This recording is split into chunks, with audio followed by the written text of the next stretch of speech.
மெய்யான கிறிஸ்தவன் யார்? அவன் வாயிலேருந்து வர்ற வார்த்தையை வச்சு நீங்கள் கண்டுபிடிக்கலாம். மற்ற காரியங்களை பற்றி மேன்மை பாராட்ட மாட்டான்.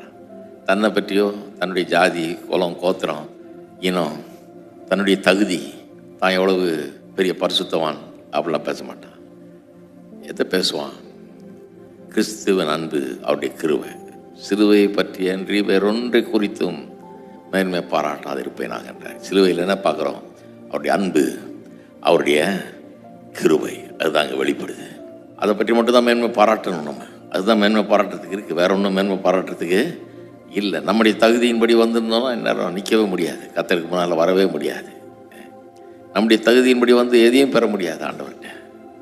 நம்முடைய தகுதியின்படி வந்தோம்னா எடுத்தவொடனே டிஸ்குவாலிஃபைடு, அவ்வளோதான். தகுதியற்றவர்கள்னு அறிவித்து தூக்கி எறிஞ்சிருவாங்க நம்மளை. ஏன்னா நம்ம எல்லாரும் பாவிகளாக இருக்கிறோம். அவர் கல்வாரி சிலுவையில் காட்டின அந்த கிருபையின் மூலமாக தான் நாம் அவருக்கு முன்னால் வந்து நிற்க முடிகிறது. ஆமென். அப்போ கர்த்தருடைய தயவு எவ்வளோ பெருசு பாருங்க. இன்றைக்கி நம்ம இருக்கிறோம், நல்லா இருக்கிறோம்னா அது கர்த்தருடைய தயவு, அவருடைய கிருபை. வேற ஒன்றையும் பற்றி பேசக்கூடாது, அவருடைய தயவையும் கிருபையை பற்றி தான் பேசணும். எல்லாம் நல்லா போயிட்டு இருக்குது வாழ்க்கையில் அப்படின்னா அது கர்த்தருடைய தயவு. உடனே நான் யார் தெரியுமா, எங்கள் தாத்தா யார் தெரியுமா? கர்த்தருடைய கிருபை. அதான் மெய்யான கிறிஸ்தவன். அறிவுள்ள கிறிஸ்தவர்கள் அப்படி தான் பேசுவாங்க. கடவுளுடைய கிருபை. ஆமென். அவருடைய தயவு, அவருடைய அன்பு என்னை தாங்குது, என்னை நடத்துது, என்னை சுமக்குது, எல்லாம் பண்ணுது அவருடைய அன்பு. ஆமென்.